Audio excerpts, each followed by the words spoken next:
Bonsoir. Et ben voilà, nous sommes le 31 juillet. Il est 20h. Je suis à la mare. Je regarde comme d'habitude de mon bureau la mer. La maison est vide. Tout le monde est parti. Je ne sais où, pas très loin, près de Saint-Pierre, je crois, dans un château, où il y avait un apéritif organisé avec un concert de musiciens qui étaient là et qui font de la musique zouk. Alors, je sais que vous savez ce que c'est que le zouk, moi je ne sais pas ce que c'est que le zouk, mais ça sent les Caraïbes ou un truc de ce genre, et à mon avis, l'apéritif, ça va être un petit punch. Bon, en attendant, moi je profite de la vue de la mer, c'est magnifique. Et en attendant leur retour, et puis l'arrivée de Stéphanie et Marc avec leur garçon, qui débarquent, je pense, vers 21h à peu près, pour quelques jours à la mare en vacances. Voilà. Bon, alors tout va bien. Donc, comme je suis au calme, là, eh ben, je viens vous rendre visite, et comme d'habitude, je vais essayer de vous raconter une histoire. Donc, dernièrement, je vous avais écrit, j'avais fait une causerie sur le début de la vie de Charles de Gaulle jusqu'aux les années 1947. Et, comme je vous l'avais dit à l'époque, compte tenu de la densité de sa vie, j'ai programmé une deuxième période de sa vie, donc on va appeler Charles de Gaulle II. Voilà. Bon. Donc nous sommes en 1947. Donc de Gaulle, pour appuyer son action et pouvoir s'appuyer sur des gens qui approuvent sa politique, il fonde un parti qui sera un parti politique qui va marquer cette époque qu'on appelle le RPF, le Rassemblement pour la France. Donc on constate une fois de plus que de Gaulle, le mot France apparaît extrêmement souvent. Le but étant, avec ce parti, de se présenter aux différentes élections qui s'annoncent et d'obtenir des élus qui siégeront à la Chambre des députés. Parce que de Gaulle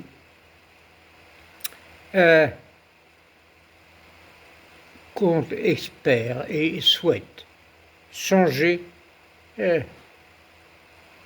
paysage politique de la France et de lutter contre la puissance, la présence des partis politiques qui sont toujours contre ce que l'on peut leur proposer.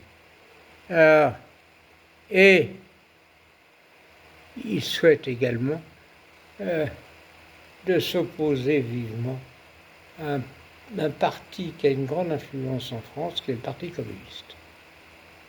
Et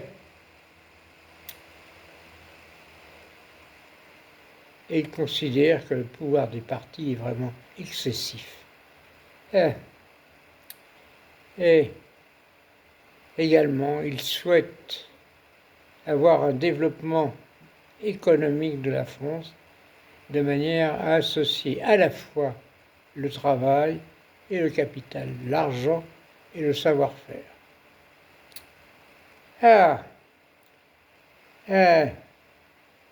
Il se retourne, compte tenu de son posé, de la période dont on sort de la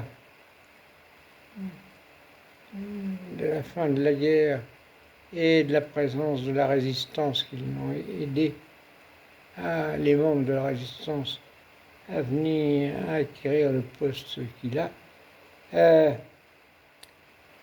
Nombre de résistants, dont Charbonnet-Delmas, le rejoignent pour fonder ce nouveau parti et agir politiquement.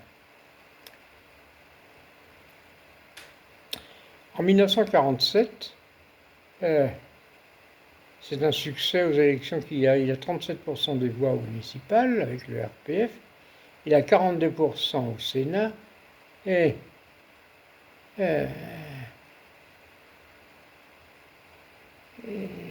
le RPF obtient à la Chambre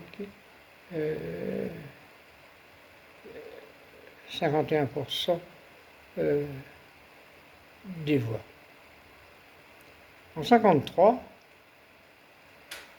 toutefois, il y a un certain déclin du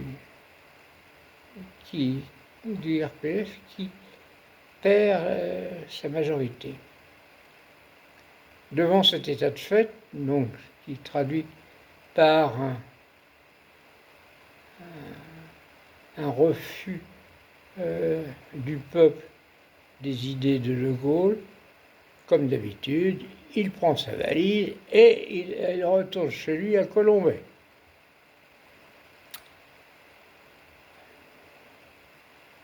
Mais en 1954,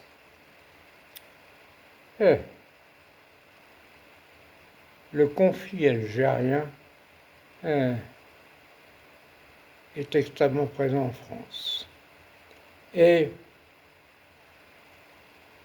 il y a des insurrections sur les pro-algériens, les contre-algériens, qui fait que la France subit en interne une crise profonde qui déplaît à De Gaulle. Alors, en Algérie, la France est présente avec ses troupes, avec des généraux qui ont une grande personnalité, Massu, Salan, qui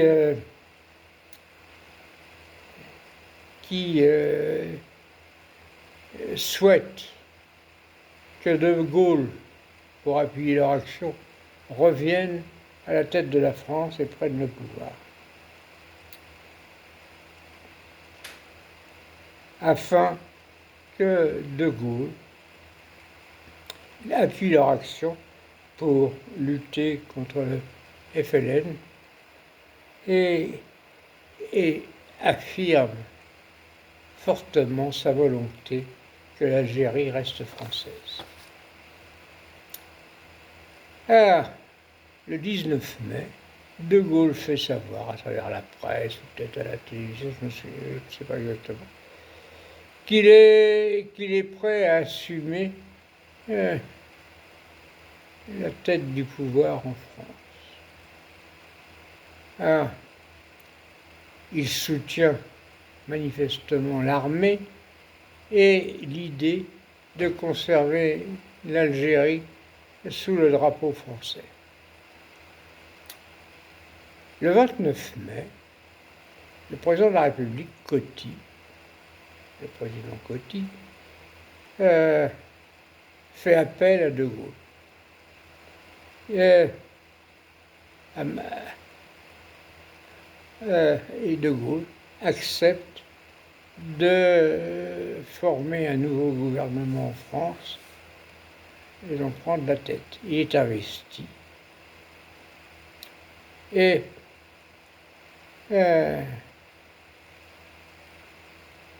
président de la République et la Chambre lui donnent le pouvoir de gouverner par ordonnance, ce qui est exceptionnel, durant 6 mois.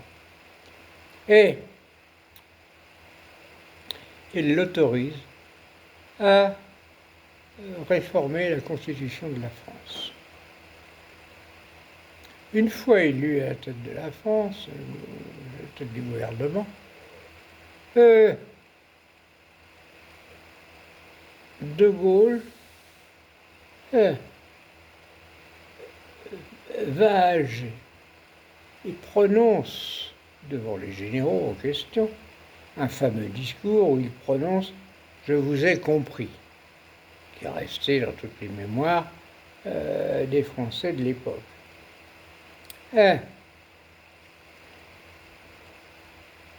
Bien sûr, il s'adressait aux partisans de l'Algérie française et à nos généraux. De retour en France, il rédige la nouvelle Constitution, la fameuse Constitution de 1958, qui reprend, on va dire, la trame de la Constitution. On le retrouve dans le discours qu'il avait prononcé en 1944 à Bayeux, après avoir débarqué en France, où il avait fait un discours célèbre, avec les lignes de de l'organisation de la France. De Gaulle, donc, émit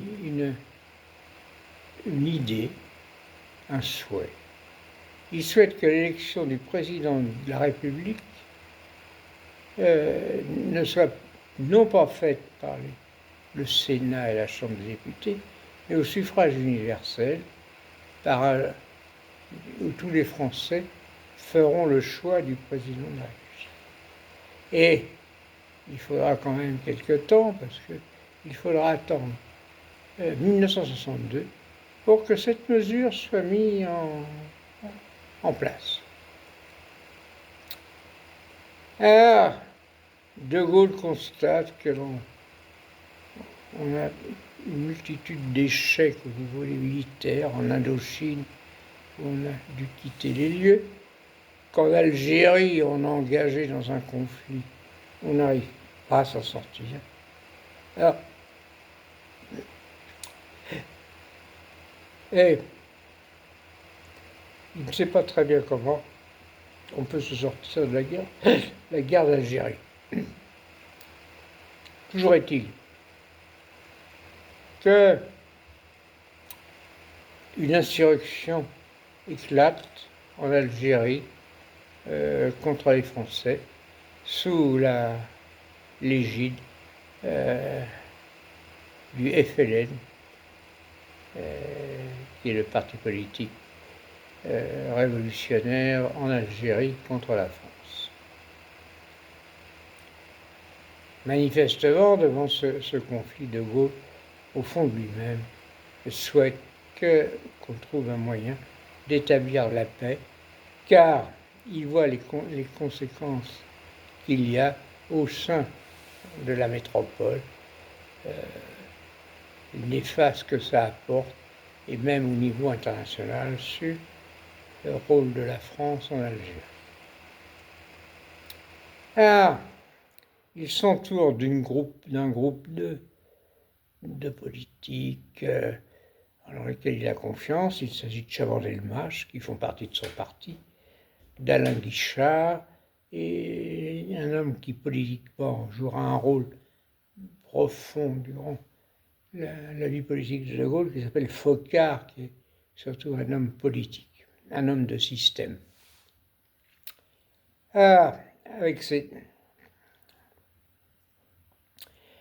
Donc en 1958, il y a des élections qui sont faites. Le RPF,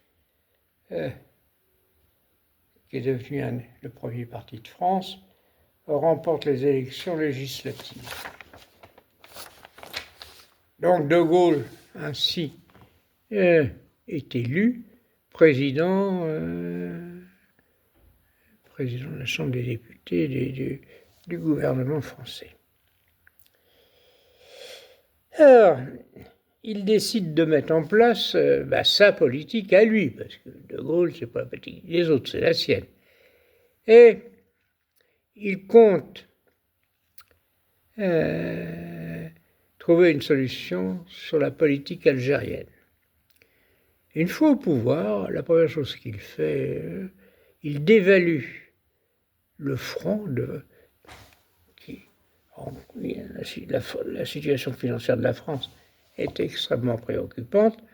Donc, il dévalue de 29% le franc et il crée le nouveau franc, qui est 100 fois plus petit que l'ancien, pour masquer les effets de la dévaluation.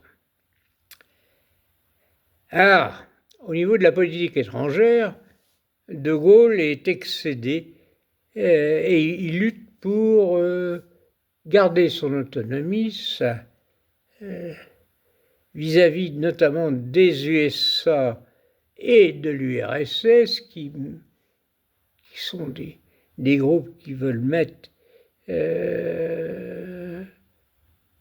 leur influence et nuire au prestige de la France. Donc, De Gaulle décide, une chose extrêmement importante à l'époque, c'est la création de la force nucléaire de la France.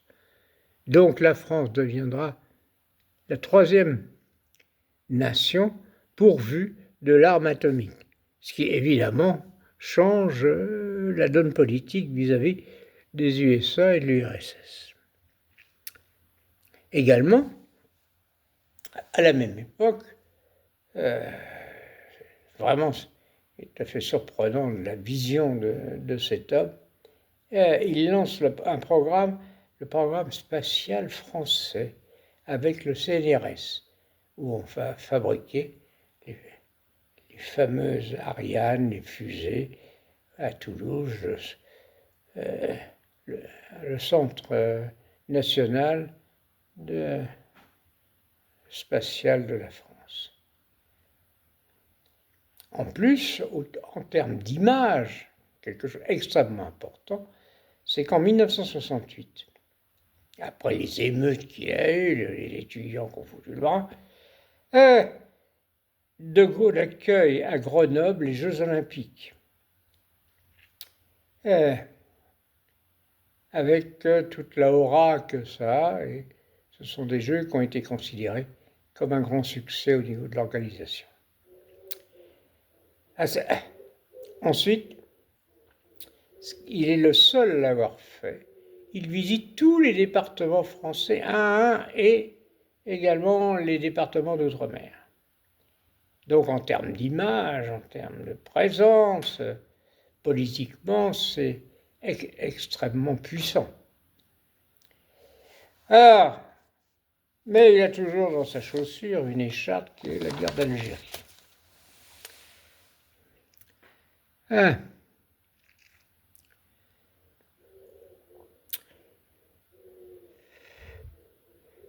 Il réfléchit et il voudrait trouver un espace où les Français et les Algériens vivent en harmonie. Alors il s'adresse à Alger, il va à Alger, il fait un grand discours, la grande place d'Alger. Oui, il aimait cette phrase que tout le monde a retenue à l'époque, c'est « je vous ai compris ».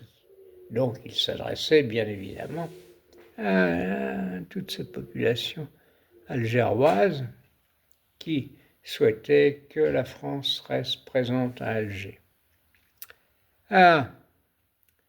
Et quelques jours après, il prononce également lors d'un discours « Vive l'Algérie française ». Alors là, c'est l'euphorie générale. Euh, euh, mais en contrepoint, quelques jours après, enfin pour quelques jours, en 1958, il propose au FLN, donc,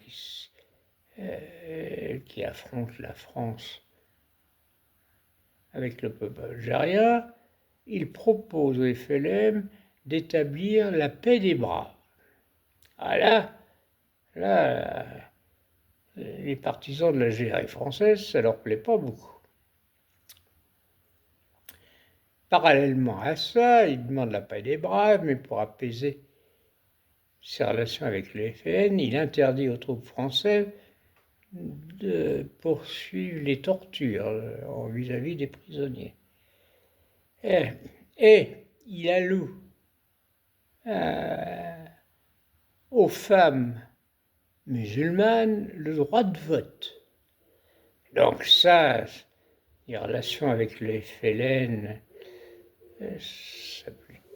ça va plutôt dans le bon sens. Inversement, les partisans de l'Algérie française, ça sent pas bon, ils n'aiment pas. Ah. À Constantine, pour aller toujours dans le même sens, il annonce une redistribution des terres agricoles de 150 000 hectares entre les propriétaires terriens français et les autochtones. Il décide également pour la population présente sur la terre d'Algérie la construction de 200 000 logements. Et il crée des pôles économiques qui emploiera avec la création de 400 000 emplois. Et ça remue tous les coins, le FLN met un peu de... Bon, baisse le ton, les partisans de l'Algérie française font la trombine, et en politique intérieure, les avis sont partagés, mais en tout cas on sent que la tension baisse un peu. Il charge son Premier ministre de l'époque, Maurice Debré, d'affronter, de discuter et d'essayer d'enrayer le Parti communiste qui a une forte influence à l'époque.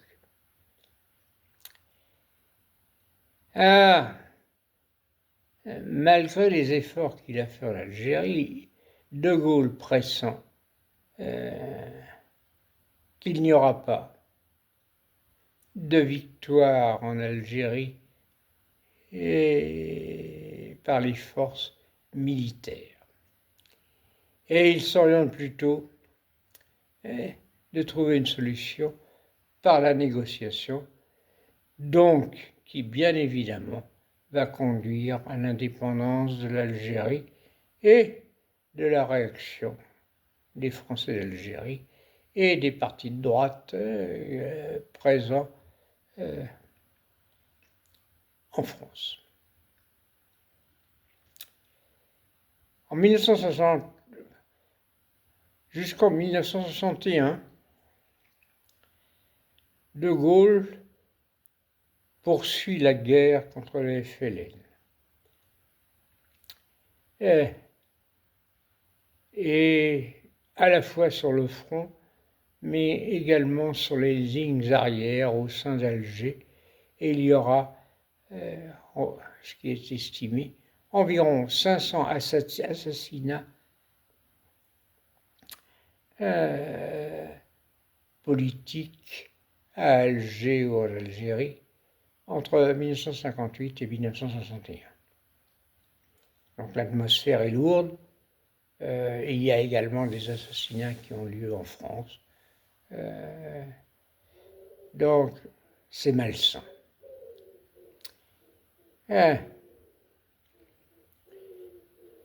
Et donc De Gaulle souhaite de trouver une solution vers la paix, compte tenu de cette dégradation et des coûts que coûte ce conflit en Algérie. On sent qu'il va vers cette solution-là. Donc, une grande partie des membres de son parti qui souhaitent que l'Algérie reste française quitte le navire. Il l'abandonne. Et pour la première fois, en septembre 1959, De Gaulle parle ouvertement et publiquement sur l'autodétermination de l'Algérie, c'est-à-dire que l'Algérie choisira si elle veut être indépendante ou si elle veut être attachée à la France. Et conjointement à cette mesure d'autodétermination, il y aurait la mise en place en Algérie d'une administration qui veillerait à défendre les intérêts de la France en cas de volonté de l'Algérie de devenir autonome. Il y a de la tension, je ne dis pas, dans l'armée, ça fume de partout, tout le monde est mécontent. Donc De Gaulle, en tant que chef de l'État, à la tête du gouvernement plutôt, en 1960, il limoge Massu, qui était à la tête des armées françaises. Alors bien évidemment, le départ Massu, c'était une idole parmi de l'Algérie française, par l'armée.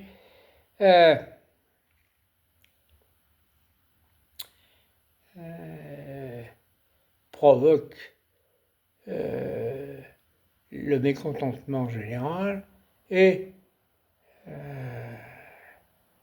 la constitution de barricades dans les rues d'Alger, et De Gaulle décide donc d'organiser un référendum en 1961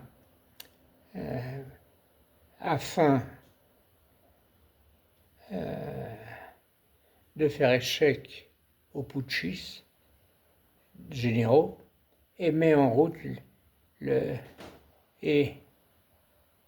déroute ce qu'il appelle à l'époque le carteron des généraux. Et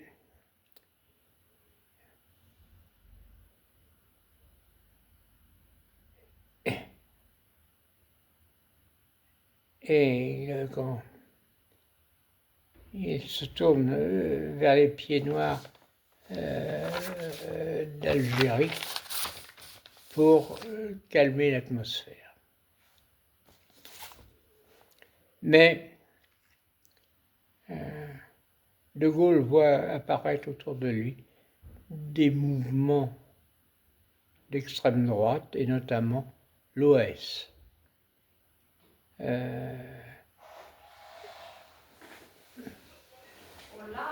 Voilà. En octobre 1961, le préfet de police de Paris réprime une manifestation du FLN à Paris, des forces algériennes, durant laquelle des Algériens qui manifestaient sont noyés dans la Seine, et également d'autres sont coincés à l'entrée du métro Charonne, coincés entre les CRS et la grille d'accès à une station de métro. C'est pas très brillant en termes d'image pour le pouvoir. En 1962, De Gaulle organise un référendum et son premier ministre Debré est remplacé par Pompidou.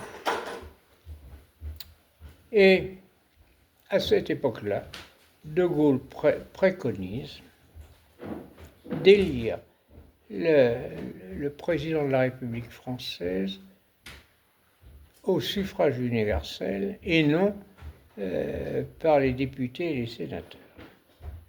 En octobre, l'Assemblée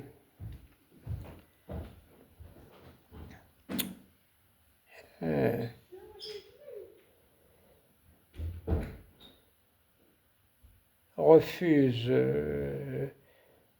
censure le duo Pompidou-De Gaulle et du moins il censure Pompidou, qui donne sa démission, mais De Gaulle ne l'accepte pas. Et en contrepoint, vraiment une personnalité extraordinaire, il dissout l'Assemblée. Et donc, en 1962,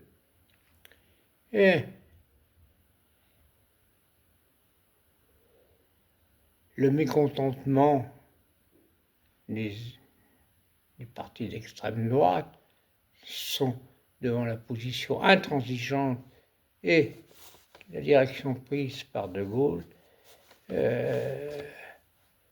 un certain Bastion Thierry,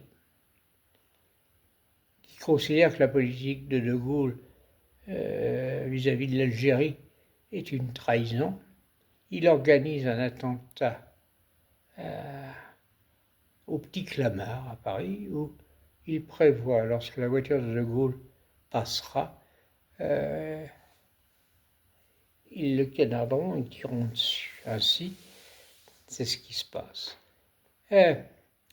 Où la voiture, on a relevé sur la voiture de Gaulle 150 impacts de balles. Et De Gaulle n'aura rien, il passera au travers. Donc l'ami Thierry, bien sûr, est arrêté. Il est jugé, condamné et il sera fusillé au fort de Vincennes. Donc en 1965, il y a de nouvelles élections, bien évidemment. De Gaulle est réélu avec 55% des voix et il avait émis le souhait d'aller en retraite lorsqu'il aurait 80 ans. Alors, il organise en 1969 un référendum sur la réorganisation de la France et la réforme du Sénat. Et il est battu, il est désavoué. Donc, comme d'habitude, dans ce cas-là, De Gaulle fait sa valise et il retourne à Colombey en abandonnant ses fonctions.